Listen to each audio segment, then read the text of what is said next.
तो भाई लोग धुरंधर मूवी फाइनली नेटफ्लिक्स पे रिलीज हो चुकी है एंड ये अभी तक थिएटर्स में भी चल रही है कई सारी जगह पर। और आज हम इस वीडियो में बात करेंगे एक धुआंधार ब्रेकडाउन धुरंधर मूवी का एंड कुछ ऐसी डिटेल्स जिन्हें आपने मूवी देखते टाइम बिल्कुल भी नोटिस नहीं किया होगा। तो ज्यादा टाइम वेस्ट ना करते हुए शुरू करते हैं breakdown video. So be sure to watch it.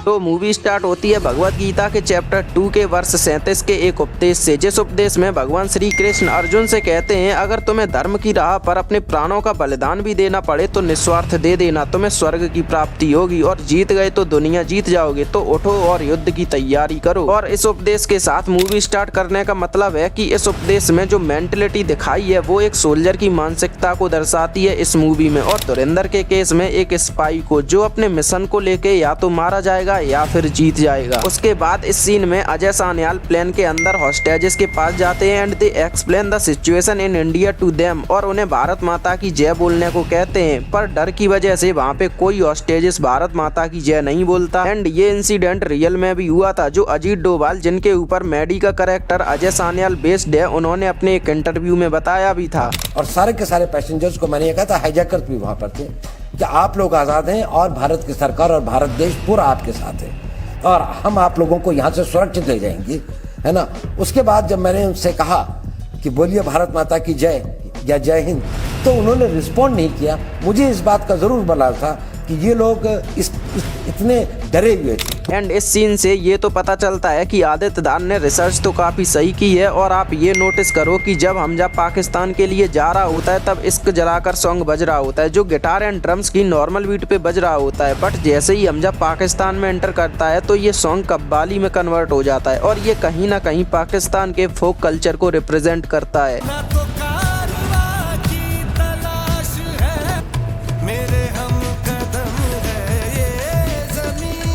वहीं पर इस सीन में हमजा आलम से कहता है कि वो हिंदू कुश से आया है। वहीं पर इस सीन में उजैर को बताता है कि वो खरोटाबाद से आया है। तो आपकी जानकारी के लिए बता दूं, खरोटाबाद बलूचिस्तान की एक सिटी है एंड हमजा रहमान डकैत के सामने ये सब इसलिए बताता है कि उसको भी पता चले कि हमजा एक बलोच है। और आलम को इसलिए हिंदू कुश बताता है कि आलम पहचान जाए कि ये वही स्पाई है जिसे इंडिया ने भेजा है। अब इस सीन में देखो कि हमजा इन गुंडों पर हमला कर देता है, बट जैसे ही वो आलम को देखता है एंड हमजा देखता है कि आलम उसे ऑब्जर्व कर रहा है, वैसे ही वो रुक जाता है और मार खाने लगता है। वेल ये हमजा का एक टेस्ट होता है कि हमजा बिना किसी की अटेंशन ग्रैब करे हुए, बिना किसी की नजरों में आए हुए यहाँ पर सरवाइव कर सकता है या नहीं। बट यहाँ पर नोटिस करने वाली बात ये है कि यहाँ पर आलम हमजा को बचाता नहीं है, क्योंकि ये भी हमजा का एक टेस्ट ही है कि हमजा कितनी देर तक ये सब सहन कर सकता है। एंड अगेन इस सीन में जब आलम मॉर्निंग में हमजा को उठाता है तो हमजा से उसका नाम पूछता है। यहाँ पर जसकीरत बिना कुछ सोचे अपना फेक नाम बताता है हमजा।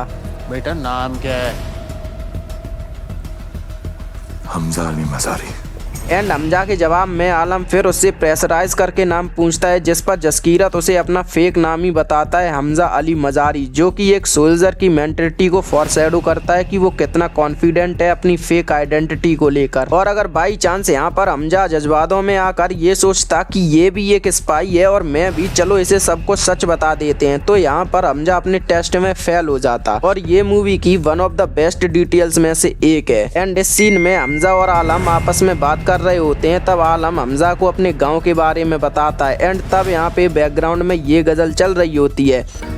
मुद्दतें गुजरी पर अब तक वो ठिकाना याद है, जो कि ये मुद्दतें गुजरी पर अब तक वो ठिकाना याद है, जो कि फॉरशैडो करता है आलम के थॉट्स को कि वो अभी भी अपने गांव को याद कर रहा है, अपने गांव के बारे में काफ़ी ज़्यादा सोच रहा है। ऑरेंज दे दीजिए, ऑरेंज चाहिए सबको। और वहीं पर इस सीन में हमजा आलम से कहता है कि ऑरेंज दो, सबको ऑरेंज जूस ही चाहिए। तो ये सीन ऐसे ही नहीं डाला मूवी में। ऑरेंज जूस पाकिस्तान की सबसे ज़्यादा पॉपुलर ड्रिंक में से एक है, वहाँ पर आसानी से आपको मिल भी जाएगी। एंड ये एक बहुत ही बढ़िया डिटेल है वहाँ की डेली रूटीन लाइफ को समझने के लिए, इसीलिए हमजा कहता है सबको ऑरेंज ही चाहिए। उसके बाद इस सीन में जब रहमान डकैत हॉस्पिटल में एंटर होता है तब वहाँ का बल्ब फ्लिकर होने लगता है एंड इस चीज़ का फिल्मों में इस्तेमाल किसी डार्क या मेंटली ब्रूटल कैरेक्टर को फॉरशैडो करने के लिए होता है। और इस मूवी में रहमान डकैत एक डार्क और ब्रूटल कैरेक्टर है। एंड हमजा के बारे में एक चीज और नोटिस करने वाली है, जब हमजा पाकिस्तान में एंटर हुआ था तब उसके बाल लंबे तो थे, बट इस सीन में मूवी की एंड आते आते हमजा के बाल काफी ज्यादा लंबे हो जाते हैं, जो कि दर्शाता है हमजा काफी टाइम से पाकिस्तान में है, और मेरा मतलब काफी टाइम से, काफी सालों से है। It's very nice and minor detail by Aditya Dhar and one of the best detail. आपने धुरंधर मूवी के टीजर एंड ट्रेलर में एक चीज जरूर नोटिस की होगी कि हमजा को शुरुआत से ही रेथ ऑफ गॉड के नाम से फॉरशैडो किया है, और यकीन मानिए ये कोई रैंडम सी लाइन नहीं है, ये एक डायरेक्ट हिस्टोरिकल इंटेलिजेंस का रेफरेंस है इजराइल के एक रियल लाइफ सीक्रेट ऑपरेशन से, जहां पर म्यूनिक मैसेकर के बाद में मोसद ने एक बहुत ही लंबा सालों साल चलने वाला एक मिशन चलाया था, ताकि वो उस म्यूनिक ओलंपिक इंसिडेंट के इन्वॉल्व्ड लोगों को एक एक करके मार सकें, जिसे कहते हैं एक long term coward revenge. And धुरंधर का मिशन भी उसी पैटर्न को फॉलो करता है। और अगर आपने धुरंधर देख लिया तो आपको पता ही होगा कि हमजा काफी टाइम से अपने मिशन को अंजाम दे रहा है। एंड रेथ ऑफ गॉड से याद आया कि विक्की कौशल की मूवी उरी दी सर्जिकल स्ट्राइक में भी परेश रावल सर का character Wraith of God mission के अकॉर्डिंग कुछ बोलता है।